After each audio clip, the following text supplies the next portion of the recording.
চোরাবাজার শহীদ ক্ষুদিরাম পাঠাগার palliative care unit আজ থেকে চালু করে দিল। যে মহান কাজ এর দ্বারা সাধিত হবে, তার দ্বারা উপকৃত হবেন অনেক মানুষ। এই যে কাজটা চালু করা এবং এর যে প্রাণপুরুষ ডক্টর গাঙ্গুলি, তাকে আমি আন্তরিক শ্রদ্ধা এবং সম্মান জানাই।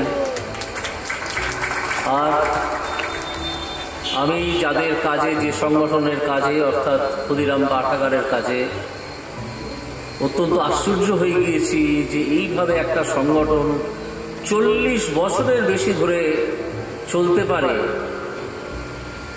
আপনাদের সাহায্য এবং সমর্থন নিয়ে এর কোনো দ্বিতীয় উদাহরণ আমি সকাল থেকে ভাবছি, আমার মনে পড়েনি। এবং এটা একেবারে একটা শিক্ষণীয় দৃষ্টান্ত তারা গোটা সমাজের কাছে তুলে ধরেছেন। এটা যদি আমাদের রাজ্যের একটা প্রান্ত বহরমপুরে না হয়ে কলকাতা শহরে হতো, তাহলে এতক্ষণ এটা নিয়ে ঢক্কনি নাদ পড়ে যেত যে কি বিরাট কাজ এরা করেছেন। তো শহীদ ক্ষুদিরাম পাঠাগার একটা বিরাট কাজ করেছেন। আমি মনে করি এটা নিয়ে সারা পশ্চিমবঙ্গের বিভিন্ন জেলাগুলোতে প্রচার হওয়া দরকার এই কথা যে সম্পূর্ণ স্বেচ্ছাশ্রম দিয়ে এই ধরনের একটা সংগঠনকে চালনা করে 40 বছর ধরে বিভিন্ন রকম কর্মোদ্যোগ নেওয়া যায় মানুষের স্বার্থে, মানুষের পাশে দাঁড়ানোর জন্যে। আমি শহীদ ক্ষুদিরাম পাঠাগারকে আমার সশ্রদ্ধ ভালোবাসা এবং সমর্থন জানাই এবং তাদের প্রত্যেক সদস্য এবং সদস্যদের পরিবারবর্গকে এবং আপনারা যারা তাদের পাশে সবসময় থেকেছেন তাদেরকেও সশ্রদ্ধ প্রণাম জানাই।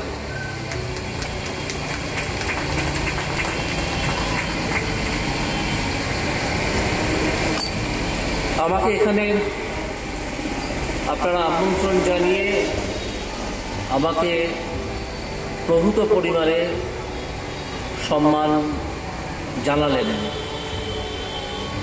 আমি জানি না আমি কতটা যোগ্য,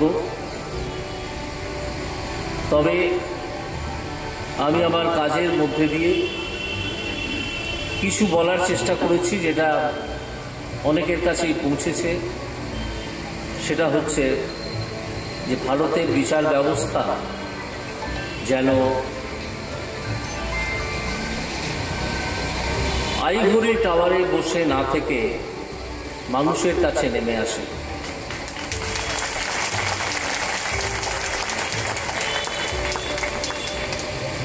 আমি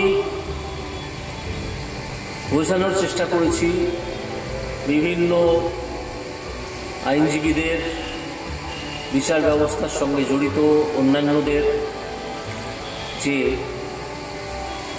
যদি সমাজ বাস্তবতাকে মাথায় না রেখে আমরা একটা আইন বা তার একটা অনুসিদ্ধান্ত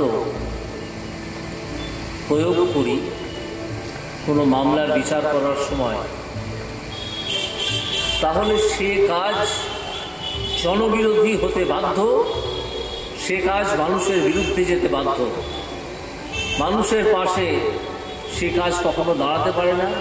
সেটা যতই রিপোর্টেড হোক, যেহেতু মানুষের কাজে সেটা লাগছে না, সেহেতু তার জন্যে কোনো প্রশংসাই কারো প্রাপ্য নয়। আমাদের দেশে আজকে কেউ যদি একটা মামলা ফাইল করেন, তাহলে তিনি নিশ্চিতভাবে জেনে রাখবেন যে অন্তত 10-15 বছর লাগবে সেই মামলাটার নিষ্পত্তি হতে। কারণ আর কিছুই নয়, আমাদের অত্যধিক ভালোবাসা কিছু লিগ্যাল প্রিন্সিপালসের প্রতি, যেগুলো অনেক আগেই অবসোলেট বলে ডিক্লেয়ার হয়ে যাওয়া উচিত ছিল। আমাদের ভালোবাসা কিছু পদ্ধতিগত আইনের প্রতি, যেটা বারে বারে আইনের পণ্ডিতরা বলে গেছেন যে সেটা শুধুমাত্র একটা আইন ব্যবস্থাকে, বিচার কার্যকে এগিয়ে নিয়ে যাওয়ার জন্যে একটা টুল মাত্র, সেটাকেই প্রধান করে তুলে ধরে বিচারটাকেই বন্ধ করে দেবে। হয়তো যেটা উপলব্ধি করে রবীন্দ্রনাথ বলেছিলেন, যেথা আচারের মরুবালু রাশি বিচারের শতপথ ফেলে নাই গ্রাসী। আমাদের দেশে ঠিক সেই ঘটনাটা হয়েছে। যেমন দেখবেন অনেক শ্রাদ্ধকর্মে পুরোহিত মশাই, হিন্দু ধর্মের ক্ষেত্রে বলছি, শ্রাদ্ধকর্ম হিন্দুদেরই হয়, অনেকে হয়তো দেখেছেন, শুনেছেন, ব্যক্তিজীবনে উপলব্ধিও করেছেন। যেসব ঠাকুর মশাই বলে দিচ্ছেন পুরোহিত যে আপনাকে এখানে আমি জলটা ঢালবো হাতে, আপনাকে হাতটা এরকম করে রেখে কনুইয়ের মধ্যে দিয়ে ছুঁয়ে যাতে জলটা পড়ে সেই ব্যবস্থা করা। সেইটা না হলে কিন্তু শ্রাদ্ধকর্মটা হলো না। মন্ত্রযন্ত্র সব চুলোয় গেল, আপনি ক্রমাগত অ্যাক্রোব্যাটের মতো চেষ্টা করতে লাগলেন কি করে ঠাকুর মশাই দেখিয়ে দেওয়া বা বলে দেওয়া সেই পদ্ধতিটি দিয়ে অনুসরণ করে জলটা আপনার কোনোই ছুঁয়ে পড়ে।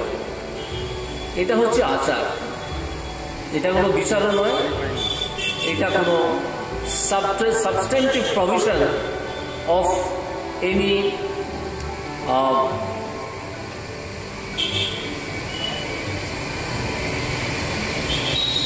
anecdote which is the form of some religious script, তাও নয়। আমাদের আইন জগতেও সেই রকম। আইন জগৎকে আমার মনে হয়েছে যে একটা চূড়ান্ত হাইয়েস্ট ফর্ম অফ ব্যুরোক্রেসি, যেখানে ওই কোনোই ছুঁয়ে জলটা না ফেললে যেন মনে হয় যে আইনটা ঠিক প্রয়োগ হলো না, অথচ ওই কোনোই ছুঁয়ে জল ফেলার কাজটা একটি বোগাস প্রভিশন, ওটার কোনো প্রয়োজন নেই। বরং বোঝানো দরকার যে আইনটা প্রয়োগ হচ্ছে, যেমন শ্রাদ্ধের মন্ত্র না বিয়ের মন্ত্র সেটাও বোঝা যায় না অনেক সময়। যে আইনটা প্রয়োগ হচ্ছে সেটা সত্যি যে কাজের জন্য প্রয়োগ হচ্ছে সেই কাজের প্রয়োজনীয় আইন। আর সাধারণ মানুষ তো আইনের কিছু বোঝেন না, তাকে উকিলের মুখের দিকে তাকিয়ে থাকতে হয়, আর উকিলকে জজের মুখের দিকে তাকিয়ে থাকতে হয়। এর সুযোগে মানুষের দিনের পর দিন সময় চলে যায়, মানুষের অর্থ ব্যয় হয়, সময়, শ্রম এবং অর্থ ব্যয় করে মানুষ যা পান সেটা বঙ্কিমচন্দ্রের ভাষায়, বঙ্কিমচন্দ্র আজ থেকে 150 বছর আগে লিখে গিয়েছিলেন, আরো বেশি দিন আগে লিখে গিয়েছিলেন যে আদালত হচ্ছে পয়সাওয়ালা মানুষের পয়সা খরচ করে তামাশা দেখার জায়গা। এই জায়গা থেকে ভারতবর্ষের বিচার ব্যবস্থা যত সেমিনার হোক, যত আলোচনা সভা হোক, যতই national institute of law, national university of law তৈরি হোক, এই জায়গা থেকে যতক্ষণ না ভারতবর্ষের বিচার ব্যবস্থাকে বের করে আনা যাচ্ছে ততদিন সাধারণ মানুষের এই বিচার ব্যবস্থায় কোনো সুরাহা হওয়ার দ্রুত সম্ভাবনা নেই। একজন মানুষ তার ধরুন 40 বা 45 বছর বয়সে একটা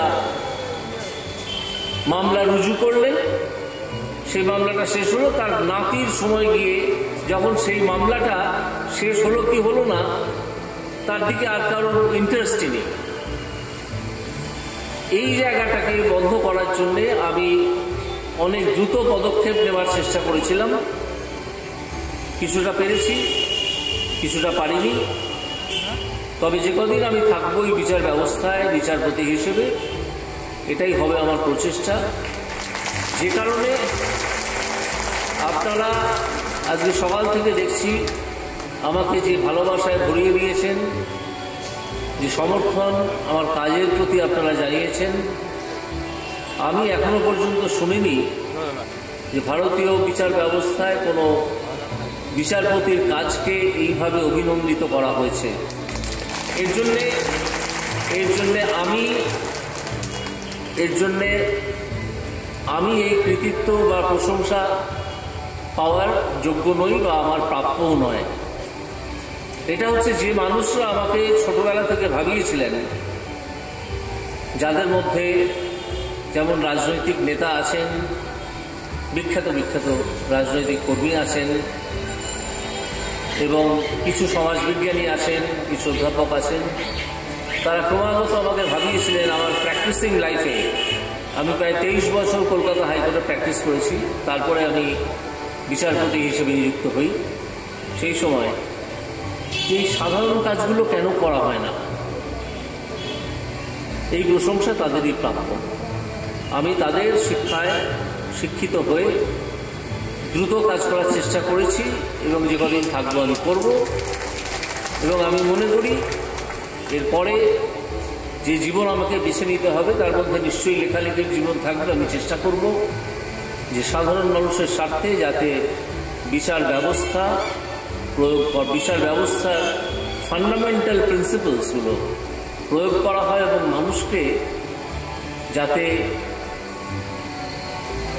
কোর্ট দেখিয়ে দেবো এটা একটা, বা বাড়িতে উকিল ঢুকিয়ে দেবো এটা একটা গালাগাল হিসেবে না দেখে, বরং এটা একটা লড়াইয়ের ক্ষেত্র, যেখানে বিচার হবে, যেখানে ন্যায় অন্যায় প্রতিষ্ঠিত হবে, অন্যায়কে বাদ দিয়ে ন্যায় প্রতিষ্ঠা হবে, এবং যেখানে শুধুই প্রমাণ এবং অপ্রমাণের প্রশ্ন উঠবে না, যেখানে বরং সত্য মিথ্যার দিকে মানুষের এবং বিচারপতিদের নজরে থাকবে, সেই রকম একটা ব্যবস্থার জন্যে আমি হয়তো সচেষ্ট হব আমার পরবর্তী জীবনে।